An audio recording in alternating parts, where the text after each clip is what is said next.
Saúde a todo o povo de Deus com a preciosa paz do Senhor, amém? Sejam todos bem-vindos aqui no canal. Estamos mais uma vez aqui trazendo mais um vídeo das lições bíblicas. E desde já quero saudar os meus alunos da Escola Bíblica Dominical, todos aqueles que compartilham e está sempre vendo aí os vídeos. E você que ainda não é inscrito, aproveite, se inscreva, torne-se membro, pois o nosso objetivo é alcançar você através do seu telefone, do seu computador, do seu tablet, do seu lar, com a palavra de Deus, amém? Nós vamos estudar a lição de número 3, que tem por título O Despertamento Renova o Altar. Quando o altar precisa ser renovado? Uma boa pergunta. A nossa lição ela está baseada no texto de Esdras, capítulo 3, versículos de 2 a 5 e versículos de 10 a 13. O texto da nossa lição está no primeiro livro de Reis, capítulo 18, versículo 30, que diz assim: Então Elias disse a todo o povo: Chegai-vos a mim. E todo o povo se chegou a ele, e reparou o altar do Senhor que estava quebrado. Meus amados, você pode perguntar o que é o altar? A gente vê no Antigo Testamento várias menções de altar. A palavra altar no hebraico é misbear e significa lugar de sacrifício. Porque ali pegava o animal, colocava em cima e sacrificava para Deus. Isso aí a gente vê como um primeiro altar dedicado a Deus no Antigo Testamento. A gente vê Moisés, ou melhor dizendo, Noé, aparece ali edificando o altar depois que saiu da arca, ali no dilúvio. E os demais patriarcas, como Abraão, Isaac, Jacó, entre outros homens patriarcas, que edificaram o altar. Todos esses altares que eram edificados eram de pedras. No período patriarcal, eles pegavam pedras, juntavam e faziam aquele monumento. Era algo elevado. Era aquele ajuntamento de pedras. E ali ficava como um marco, era o altar, e ali era edificado por uma resposta de Deus, por uma bênção de Deus, por uma confirmação de Deus. Então a gente vê isso claramente no Antigo Testamento. Moisés, no período mosaico, né, podemos assim dizer, edificou também o altar quando veio ali os filhos de Israel que venceram os midianitas depois daquela batalha. Aliás, dos midianitas não, dos amalequitas. Ele edificou um altar. Mas no tabernáculo havia o altar de bronze e o altar do incenso. O altar de bronze e havia o altar do incenso, que era feito de madeira e também revestido de ouro. Então esses altares tinha seus propósitos. Todos aqueles que se aproximavam ali daquele altar era com o objetivo de se chegar a Deus.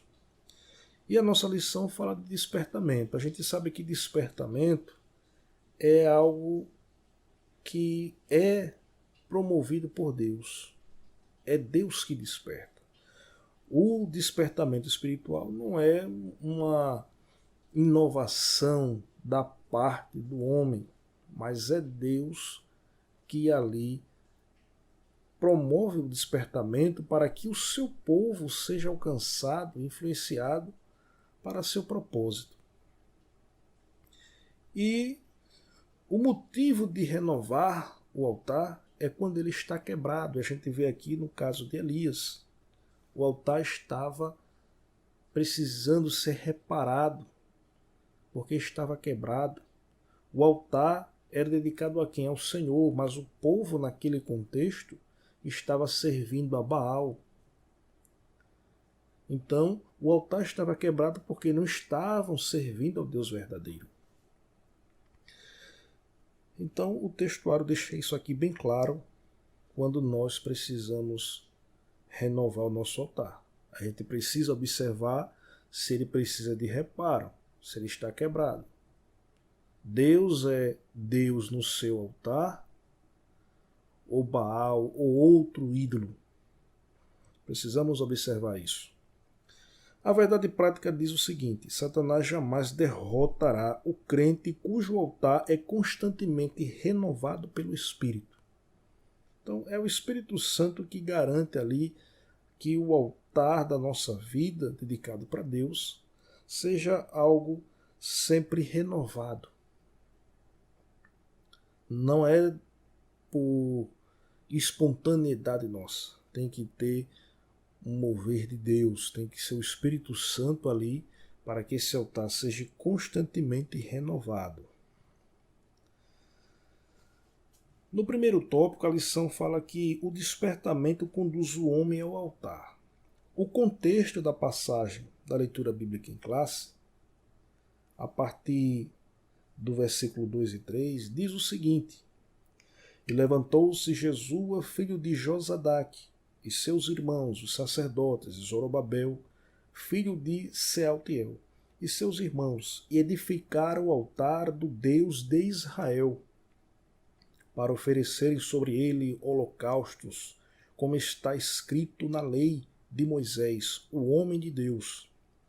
Versículo 3, e firmaram o altar sobre suas bases, porque o terror estava sobre eles, por causa dos povos das terras, e ofereceram sobre ele holocaustos ao Senhor, holocausto de manhã e de tarde. O contexto desta passagem deixa bem claro que trata-se daqueles que vieram do exílio. O povo de Israel estava em Jerusalém, com seu templo dedicado a Deus, sua cidade, a cidade chamada Cidade Santa, cercada de muros, mas o povo começou a se afastar de Deus. Em outras palavras, para resumir a decadência espiritual, que foi algo assim social, nacional e espiritual, essa decadência espiritual, para resumir tudo isso, o altar dedicado para Deus, lá em Jerusalém, no Santo Templo, estava literalmente quebrado, porque o povo não estava mais se dedicando para Deus. O povo seguia outros deuses, se misturava com os povos e não tinha responsabilidade com a palavra de Deus e a sua dedicação a Ele, como assim iniciou o Moisés a partir da lei, naquele concerto. Então, o que é que a gente vê? O povo foi levado para o cativeiro em Babilônia. A terra foi ocupada por estrangeiros, algumas pessoas pobres, miseráveis, ficou, e o povo foi para a Babilônia, uma terra distante, pagã, onde não tinha liberdade para servir a Deus, mas havia alguns que se dedicavam a Deus, mesmo estando longe da sua terra. Daniel mesmo orava com as janelas abertas em direção a Jerusalém. Não perdeu o foco. E Deus despertou, porque sabia nas promessas de Deus por Jeremias, né, o profeta, que passando os 70 anos o povo ia voltar. Então Daniel, vendo isso, ficou animado. E Deus assim foi despertando o seu povo e levantou Ciro para que derrotasse Babilônia, Nabucodonosor, e levasse de volta os judeus para a sua terra, a fim de que edificasse o templo e levantasse a cidade, porque foi Deus que estava mandando, Deus estava no controle de tudo. E aí o povo que estava exilado voltou, os que vieram do cativeiro, eles voltaram. Então, quando chegaram lá, tinha que edificar a cidade, tinha que começar tudo do zero. Mas a primeira coisa que aconteceu, quando o povo é despertado por Deus, ele é conduzido, o homem ele é conduzido ao altar.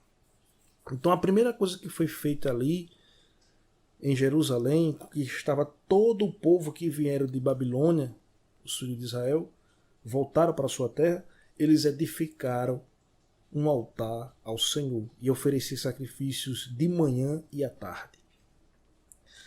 Posteriormente, quando eles foram lançar os alicerces do templo, porque tudo era em cima dos alicerces do que foram destruído, os sacerdotes vieram e começaram a vir as comitivas de levitas e começaram a louvar e cantar ao Senhor, porque o povo estava ali sendo despertado e vendo ali a providência de Deus. E a gente pode observar que os judeus sentiam a necessidade de acesso a Deus, que o altar lhes proporcionava. E ali os anciãos, quando viram tudo aquilo que fora destruído e agora foram para uma terra distante, Deus trouxe de novo e começaram ali a lançar as bases do alicerce do templo, começaram ali a louvar, edificou um altar que continuamente estava ali dedicado para Deus, com sacrifícios de manhã e à tarde. E o povo cantava, outro chorava, e ninguém sabia discernir quem cantava e chorava, porque a emoção era grande, porque o povo estava ali despertado, vendo ali a promessa de Deus se cumprir, porque aquele despertamento promoveu o povo a edificar um altar. Onde não havia altar, o altar foi edificado e foi dedicado a Deus. Todos os despertamentos genuínos começam com a restauração do altar. Aí a gente vê o exemplo na Bíblia, no caso ali do profeta Elias, que o povo estava servindo a Baal, o monarca era um rei ímpio, Acabe. Mas o que foi que Elias fez? Chamou o povo, reparou o altar que estava quebrado, porque era o altar do Senhor. O povo estava desprezando o Deus verdadeiro e estava servindo a Baal. Mas quando a glória de Deus ali caiu sobre aquele altar e consumiu o altar, a água e o sacrifício, porque Elias ali estava desafiando os profetas de Baal e o Deus verdadeiro era quem ia responder. E todos os profetas de Baal fizeram de todos os sacrifícios e não teve nada. Mas quando Elias dedicou o altar a Deus, o Deus de Israel, o Deus verdadeiro, o fogo de Deus caiu, consumiu a água, o sacrifício. E todo o povo gritava, só o Senhor é Deus. Ali houve um despertamento, porque o altar estava quebrado, mas o profeta reparou, dedicou-se a Deus, Deus confirmou, e o povo ali viu que Deus é verdadeiramente Deus. Só o Senhor é Deus. E ali houve um despertamento, por conta de quê? Da restauração daquele altar que estava quebrado. Temos outro exemplo, quando o piedoso rei Ezequias assumiu o trono de Judá no primeiro ano do seu reinado, ele abriu as portas da casa do Senhor e as reparou. E ali foi feito um grande processo de purificação, de dedicação, de santificação, e ali houve um grande despertamento, porque os sacerdotes ali começaram a sacrificar, começaram a cantar um novo cântico, porque não havia isso naquele período, mas o povo começou a louvar ao Senhor. Então ali é prova de quê? De que houve um despertamento, porque o altar estava precisando de reparo, porque não estavam servindo a Deus. Mas quando ele assumiu, ele reparou o templo, a porta, tudo que estava ali abandonado. E a gente vê o seguinte, o despertamento levou à reparação do altar nos dias de Ezequias. E quando os judeus voltaram do cativeiro, construíram o altar, porque não havia altar, e ali eles começaram a louvar ao Senhor, e foi toda aquela emoção, dedicação a Deus, porque houve um despertamento. Então, onde há um genuíno despertamento, há uma restauração do altar. Ou seja, todos os despertamentos genuínos começaram com a restauração do altar. Então, algo que estava rompido, que servia a Deus, quando fora restaurado, voltaram a ter esse despertamento espiritual. Houve assim uma renovação espiritual para essas pessoas que estavam ali rompidos com Deus, porque o seu centro de adoração, de dedicação estava irregular.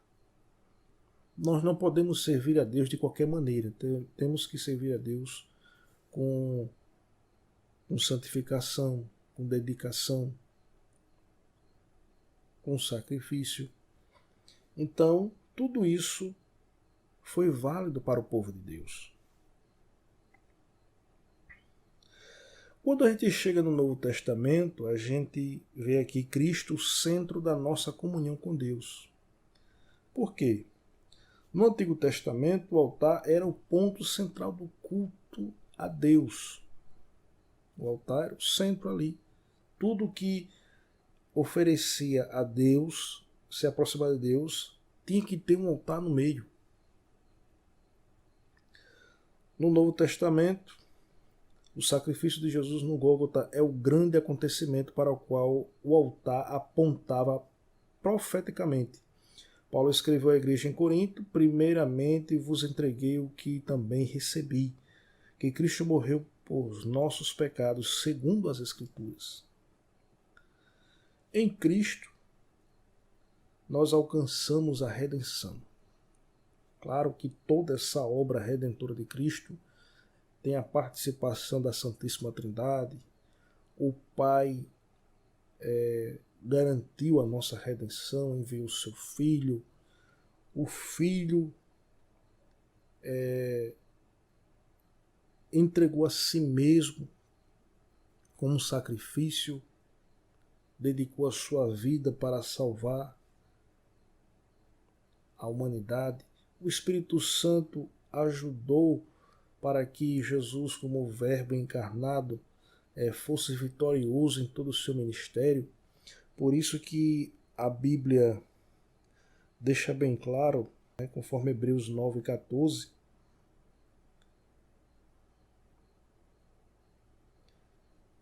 foi pelo Espírito Eterno que Jesus ofereceu a si mesmo imaculado a Deus. Então houve uma participação efetiva da Santíssima Trindade em todo esse ministério de Jesus, em todo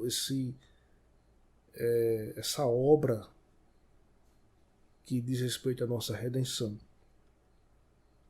Então, uma vez que nós estamos em Cristo, nós somos transformados em Cristo para ter uma nova vida de paz com Deus. A gente vê que há por aí algumas religiões que querem atribuir a Maria, que foi mãe de Jesus segundo a carne, como mediadora a mãe mediadora, mãe de Deus e mediadora. Mas o que é que a Bíblia diz? Que só há um mediador entre Deus e o homem, Jesus Cristo. Ninguém pode se chegar a Deus se não for por Cristo. Cristo é o único caminho. Ele disse que ninguém vê o Pai senão por mim. Quem vê a mim, vê o Pai.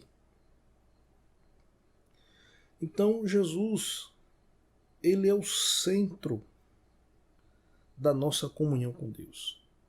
Nós só temos ou podemos ter, o pecador pode ter comunhão com Deus se for pelos méritos do sacrifício de Cristo na cruz. Ninguém pode alcançar a paz com Deus, comunhão com Deus, se aproximar de Deus, estar em paz com Deus por outros caminhos. Se não for por intermédio de Cristo, ninguém consegue. Porque o próprio Jesus disse, ninguém vem ao Pai senão por mim, porque Ele é o único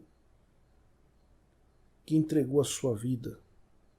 Por isso que Ele, sendo Deus, não teve por usurpação ser igual a Deus, mas esvaziou-se a si mesmo, tomou a forma de homem, se humilhou até este ponto, para morrer como homem perfeito e nos garantir a redenção. Então Jesus é o centro da nossa comunhão. Então, não precisamos de mediadora, de padroeiros. Cristo é o nosso sacrifício, o Cordeiro de Deus que tirou o pecado do mundo. Cristo é o nosso sumo sacerdote eterno, que não precisa fazer sacrifício por seus pecados, para depois fazer pelo povo, que nem era no ministério levítico, que cessou, mas ele é o sumo sacerdote eterno, perfeito, que não tem sucessor porque ele é eterno. Então, a nossa vida em Cristo, ela se torna um altar, um templo que é dedicado a Deus, um templo que tem um altar onde nós sacrificamos a Deus com louvores, com adoração, com dedicação, com todo o nosso coração, o pensamento dedicado, voltado para Deus. Nós não precisamos edificar um altar de pedras e sacrificar um animal. Em Cristo, que é o centro da nossa comunhão com Deus, é a nossa vida que se torna um altar. Nosso corpo é templo e morada do Espírito Santo. Então, para que isso seja realmente habitado por Deus, que o Espírito Santo é Deus, tem que ser dedicado. Então, a nossa vida se torna um altar de dedicação, de sacrifício a Deus. Não temos altar físico, onde fazemos um monumento ali e sacrificamos, não. Em Cristo, a nossa vida se torna um altar dedicado a Ele. Então, quando nós vamos para um culto, ou na nossa casa, quando nós dobramos nosso joelho e dedicamos a Deus louvores, adoração, quando nós prestamos com a nossa vida um serviço para Deus, seja louvando, seja fazendo algo para edificação da igreja, dedicamos com a nossa vida, isso se torna um altar que está ali dedicado para Deus. Então esse é o nosso altar. É a gente manter a nossa vida dedicado a Deus, né? E essa dedicação vai garantir com que o Espírito Santo mantenha o nosso altar, que é a nossa vida, renovado para servirmos a Deus. Então isso é uma bênção e é necessário nós nos dedicarmos para isso.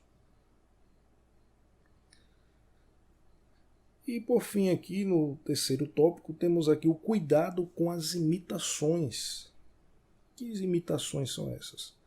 Porque quando se fala aqui de despertamento, esse despertamento aqui, como eu falei no início, é da parte de Deus, porque é um despertamento espiritual. E muitas das vezes, nesse meio evangélico, aparecem muitos falsos despertamentos, falsos avivamentos, meros movimentos, que não é movimento de Deus, mas que parte de alguém que não tem experiência com Deus, pessoas materialistas, mercenários, que tentam de uma certa forma lucrar ou alcançar uma certa popularidade, aparecer.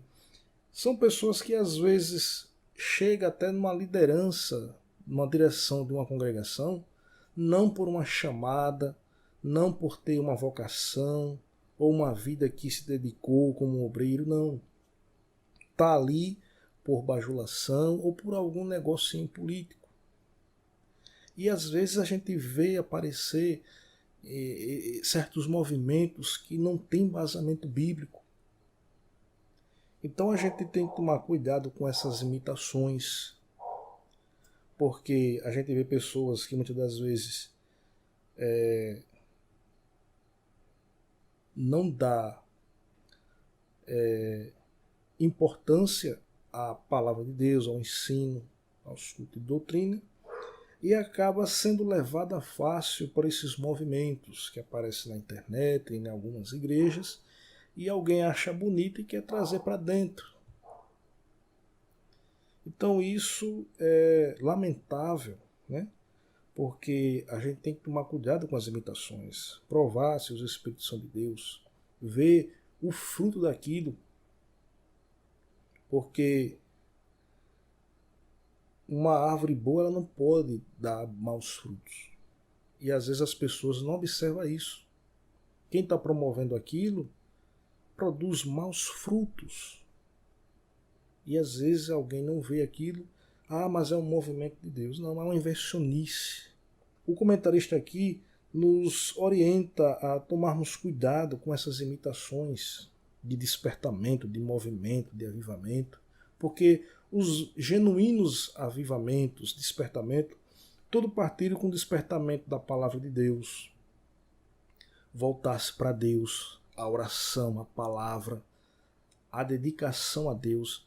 A gente tem que tomar muito cuidado com isso. Então, meus amados irmãos, nós precisamos viver esse despertamento para que o nosso altar seja renovado constantemente pelo Espírito Santo, porque o altar nosso da igreja, nós que somos igreja de Cristo, é a nossa vida dedicada para Deus. Amém? Então que Deus abençoe a todos e até a próxima aula, se Deus quiser. Amém?